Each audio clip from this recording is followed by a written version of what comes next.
आदरणीय अभिभावकों और प्यारे विद्यार्थियों, आप सभी को जेटीसी इंस्टीट्यूट की तरफ से सादर अभिनंदन। प्यारे दोस्तों, कोरोना रूपी महामारी ने हम सभी को हिला के रख दिया है, जिससे शिक्षा का क्षेत्र तो बहुत अधिक प्रभावित हुआ है। कोरोना ने तो शिक्षा रूपी क्षेत्र को बदल के ही रख दिया है। कोरोना ने यहाँ तक कि शिक्षा के संपूर्ण जगत को हिला के रख दिया है। जहां तक मुझे लगता है कि आने वाले समय में यह शिक्षा का जो बदला हुआ स्वरूप, जो ऑनलाइन एक प्लेटफॉर्म के रूप में आ रहा है, वो बढ़ता ही जाएगा। इसको ध्यान में रखते हुए जेटीसी इंस्टीट्यूट ने यूट्यूब कोर्स आप सभी विद्यार्थियों के लिए उपलब्ध करवाने की पूरी कोशिश की है, और वो भी बिल्कुल फ्री। ये जो वीडियोज हम लोगों ने आप लोगों के लिए बनाए हैं, उसमें एक काल्पनिक कक्ष पर आधारित वीडियो है जो पूर्णतः एनिमेटेड वीडियो है। इसमें गुरु तथा शिष्य के बीच में जो वार्ता हुई है, उस वार्ता में छात्रों के लिए गुणवत्तापूर्ण शिक्षा का माहौल उपलब्ध करवाने की पूरी कोशिश की गई है। मैं आप लोगों से ये निवेदन करता हूं कि हमारे ये YouTube के वीडियो आप देखें, उसको लाइक करें, शेयर करें और अपने जो भी फ्रेंड्स वगैरह हैं उनको बताएं, ताकि वो ज्यादा से ज्यादा इसका फायदा उठाएं। परिचय। बच्चों, आज हम जैव प्रौद्योगिकी एवं उसके उपयोग के बारे में जानेंगे। वाह सर, ये रोचक लग रहा है।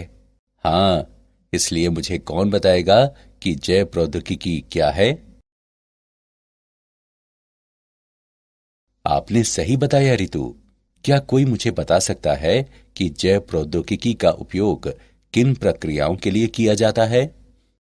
सर, ऐसी अनेक प्रक्रियाएं हैं जिनके लिए जैव प्रौद्योगिकी का उपयोग किया जाता है, जैसे कि रोगों की पहचान करने के लिए जीन स्थानांतरण आदि। बहुत अच्छे प्रतीक। आओ अब विस्तार से अध्ययन करें। इस पाठ में आप जैव प्रौद्योगिकी एवं उसके उपयोग के बारे में जानेंगे। उद्देश्य। इस पाठ के अंत में आप निम्न करने में सक्षम हो जाएंगे। कृषि में जैव प्रौद्योगिकी के उपयोगों की व्याख्या करना, चिकित्सा में जैव प्रौद्योगिकी के उपयोगों की व्याख्या करना, जीन चिकित्सा की व्याख्या करना, आणविक निदान का वर्णन करना, पारजीवी जंतुओं और उनके उपयोगों की व्याख्या करना और नैतिक मुद्दों की चर्चा करना।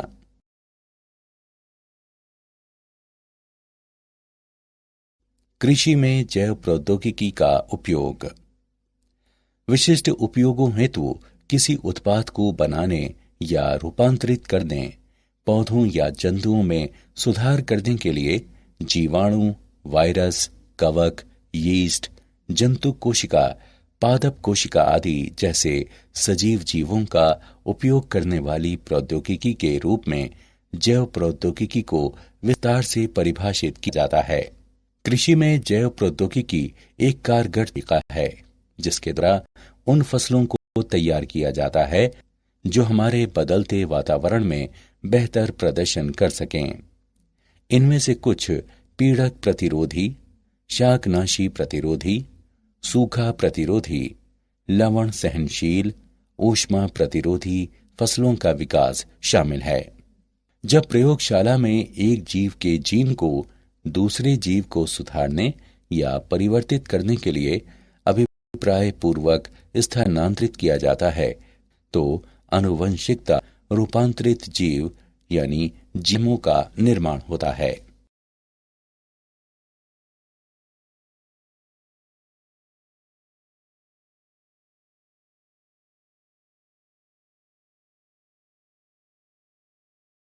आनुवंशिकता रूपांतरित जीवों का उपयोग। आनुवंशिकता रूपांतरित पौधे कई तरह से उपयोगी हो सकते हैं। कीट पीड़क प्रतिरोधी पौधों के कारण कम पीड़कनाशी का उपयोग करने की आवश्यकता होती है। आर्थिक रूप से अधिक अनुकूल कि पीड़कनाशी वायु, मृदा और जल में नहीं जाते हैं। फसल की अधिक पैदावार। आनुवंशिकता रूपांतरित फसलों को उन विटामिनों से भरपूर बनाया जा सकता है जिनकी कुछ प्रधान किस्मों में कमी हो सकती है।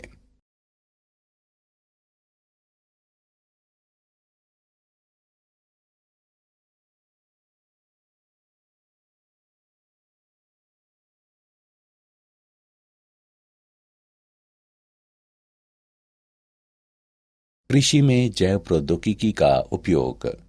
भी कपास बैसिलस थोरिनजिएंसिस द्वारा उत्पन्न क्राई प्रोटीन विभिन्न कीट पीड़कों के विरुद्ध प्रभावित जैव कीटनाशक होते हैं।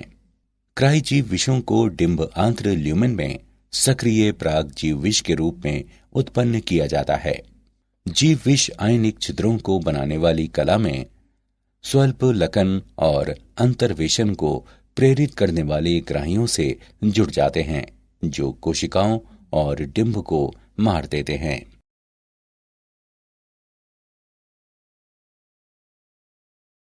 पीड़क प्रतिरोधी पौधा।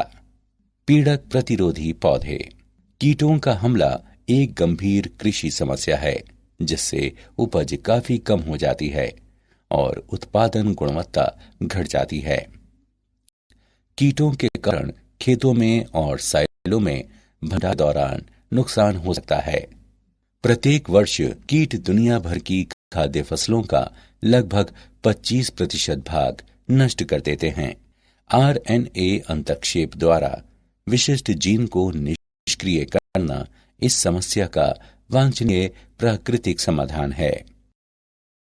द्विसूत्री आरएनए मध्यवर्ती अंतक्षेप आरएनएआई जीवों में जीन अभिव्यक्ति को निष्क्रिय करने की सरल और तीव्र विधि है।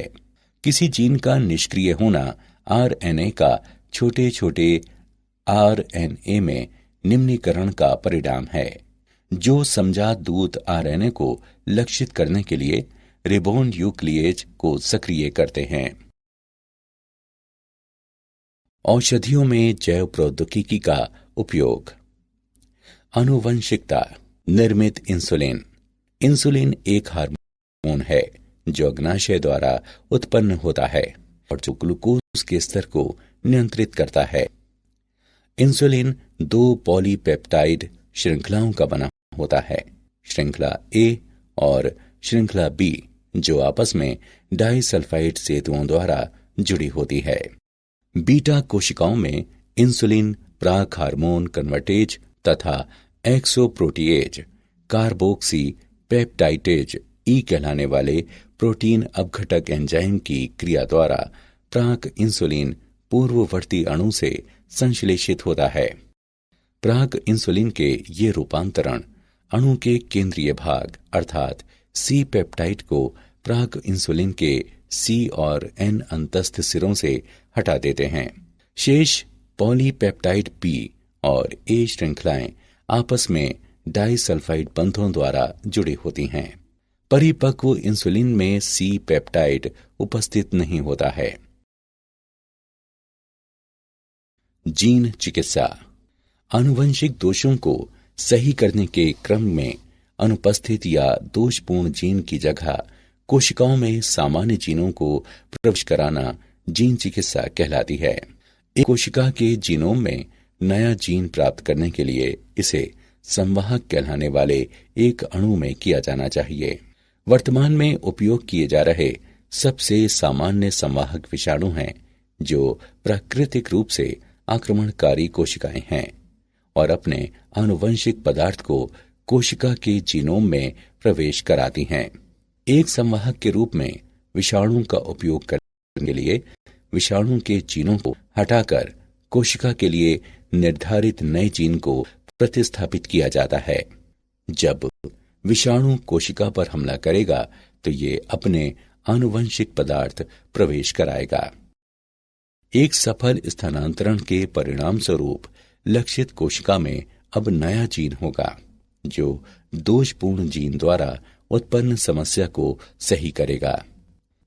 विषाणु जिनका संवाहकों के रूप में उपयोग किया जा सकता है उनमें शामिल हैं रेट्रोवायरस जैसे HIV, एडिनोवायरस, एडिनो संबंध वायरस और सरल परिसप्र विषाणु।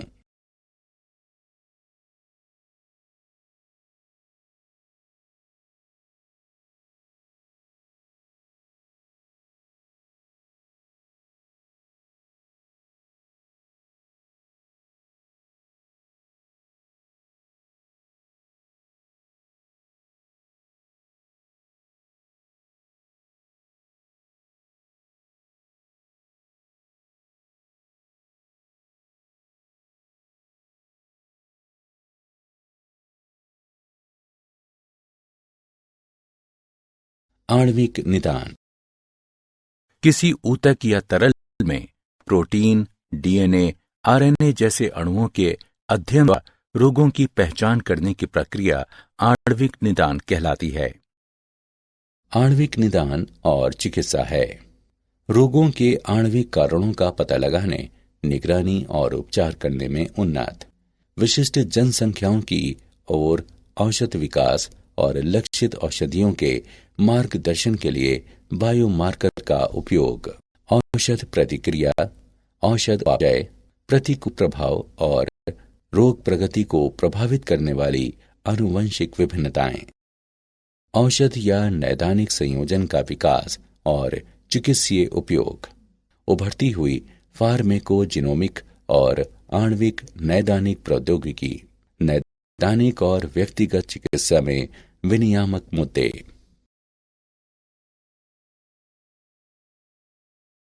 पारजीवी जंतु, ट्रांसजेनिक एनिमल्स, जंतु जिनकी आनुवंशिक विशेषताओं को एक रूपांतरित जीन द्वारा या आनुवंशिक प्रौद्योगिकी की तकनीक का उपयोग करके दूसरे जीव से प्राप्त जीन के अंतर्वेशन द्वारा बदल दिया गया है, पारजीवी जंतु कहलाते हैं। पारजीवी जंतुओं के उत्पादन के सामान्य कारण हैं। कुछ पारजीवी जंतुओं का विशिष्ट आर्थिक लक्षणों के लिए उत्पादन किया जाता है। उदाहरण के लिए, पारजीवी पशुओं को विशिष्ट मानव प्रोटीन युक्त दूध उत्पन्न करने के लिए बनाया गया था, जो वातस्फीति के उपचार में सहायता करती है। उदाहरण के लिए, हार्वर्ड वैज्ञानिकों को ऑनकोमाउस या हार्वर्ड माउस कहलाने वाले आनुवंशिकता निर्मित चूहा बनाने में प्रमुख वैज्ञानिक सफलता मिली, जिसमें विभिन्न मानव कैंसरों के विकास को बढ़ावा देने वाला जीन है।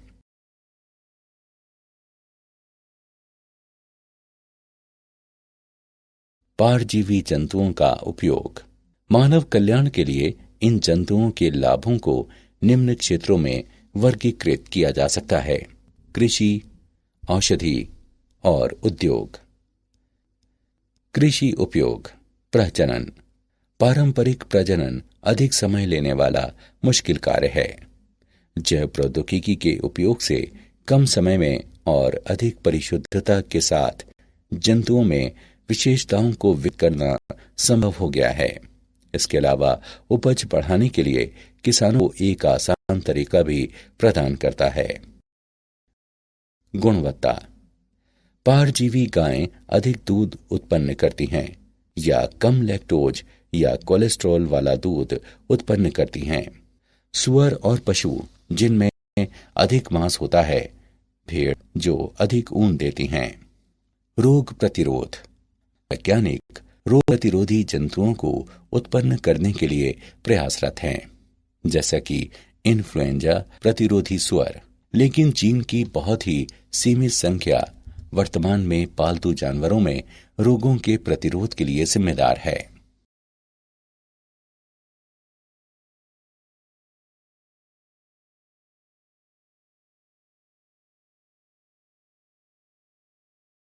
चिकित्सा उपयोग। जीनो ट्रांसप्लांटेशन। पारजीवी स्वर प्रत्यारोपण अंगों की कमी को पूरा कर सकते हैं। पोषण संपूरक और औषधियां। इंसुलिन, वृद्धि हार्मोन और रुधिर स्कंदन रोधी कारकों को पारजीवी गाय, भेड़ या बकरी के दूध से शीघ्र ही प्राप्त किया जा सकता है या पहले से ही प्राप्त किया जा चुका है।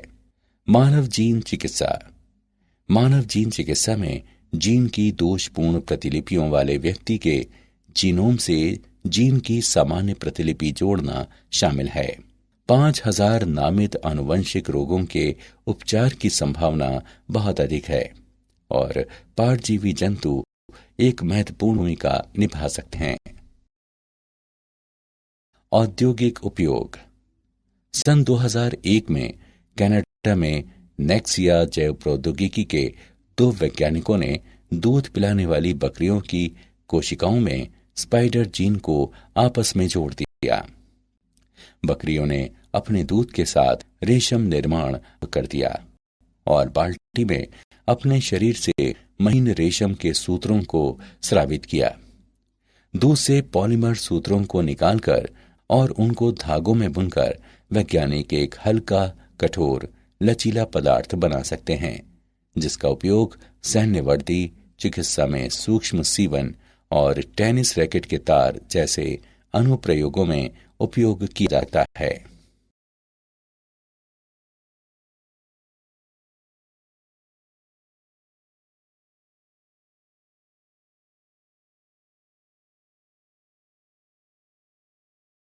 नैतिक मुद्दे।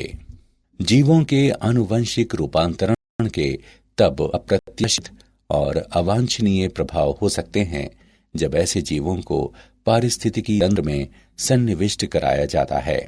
जन सेवाओं के लिए ऐसे जीवों के रूपांतरण और उपयोग से अनुमत एकस्व की समस्याएं भी उत्पन्न हुई हैं। इसलिए भारत सरकार ने संगठन स्थापित किए हैं जो आनुवंशिक रूपांतरण की वैधानिकता और जनसेवा के लिए आनुवंशिकता रूपांतरित जीवों के सन्निवेश की सुरक्षा के बारे में निर्णय लेने के लिए अधिकृत हैं। ऐसा ही एक संगठन आनुवंशिक अभियांत्रिकी संतुति समिति यानी GEAC है। सन 2001 और 2002 में भारत में 93 मिलियन टन चावल का उत्पादन हुआ और 2011 और 2012 तक सरकार का लक्ष्य 129 मिलियन टन चावल उत्पादन का है। बायोपायरेसी। बायोपायरेसी प्राकृतिक रूप से पाई जाने वाली जैव रासायनिक या आनुवंशिक सामग्री का व्यावसायिक रूप से उपयोग करने की कार्यप्रणाली है, विशेषकर एकस्व प्राप्त करके जो उस समुदाय जिससे ये उत्पन्न हुई है उसको उचित मुआवजे का भुगतान करने में विफल रहने पर भविष्य में इसके उपयोग को प्रतिबंधित करती है। भारत में उगने वाला बासमती चावल अपने विशिष्ट स्वाद और सुगंध के लिए मशहूर है, लेकिन एक अमेरिकी कंपनी ने अमेरिकन एकस्व व ट्रेडमार्क कार्यालय द्वारा एकस्व अधिकार प्राप्त कर लिया था। इस कंपनी ने भारतीय किस्मों को अर्धबौनी किस्मों से संकरण कराकर बासमती की नई किस्म विकसित की। क्या आप जानते हैं, अमेरिकी शोधकर्ताओं ने एक प्रणाली विकसित की है जिसमें नीले प्रकाश को सक्रिय करके किसी भी वांछित जीन को प्राप्त किया जा सकता है तथा टर्न ऑन या टर्न ऑफ कर सकते हैं, जो जैव प्रौद्योगिकी और चिकित्सा में अनुसंधान के लिए हो सकते हैं। ये पहली बार है जब डीएनए के विशिष्ट खंडों को टर्न ऑन या टर्न ऑफ किया गया है। उन्होंने अमेरिकन केमिकल सोसाइटी के जर्नल में प्रकाशित अपने शोध पत्रों में प्रकाश की तीव्रता का उपयोग करके जीन अभिव्यक्ति के स्तर को अनुकूल बनाने के बारे में जानकारी भी दी है। सारांश। आइए हमने जो कुछ सीखा है उसे संक्षेप में दोहराएं। विशिष्ट उपयोगों हेतु किसी उत्पाद को बनाने, रूपांतरित करने, पौधों या जंतुओं में सुधार करने के लिए जीवाणु, वायरस, कवक, यीस्ट, जंतु कोशिका, पादप कोशिका आदि जैसे सजीव जीवों का उपयोग करने वाली प्रौद्योगिकी के रूप में जैव प्रौद्योगिकी को विस्तार से परिभाषित किया जाता है। RNA अंतर्क्षेप द्वारा विशिष्ट जीन को निष्क्रिय करना कीट हमले की समस्या का वांछनीय प्राकृतिक समाधान है। आनुवंशिक दोषों को सही करने के क्रम में अनुपस्थित या दोषपूर्ण जीन की जगह कोशिकाओं में सामान्य जीनों को प्रवेश कराना जीन चिकित्सा कहलाती है। किसी ऊतक या तरल में प्रोटीन, डीएनए, आरएनए जैसे अणुओं के अध्ययन द्वारा रोगों की पहचान करने की प्रक्रिया आणविक निदान कहलाती है।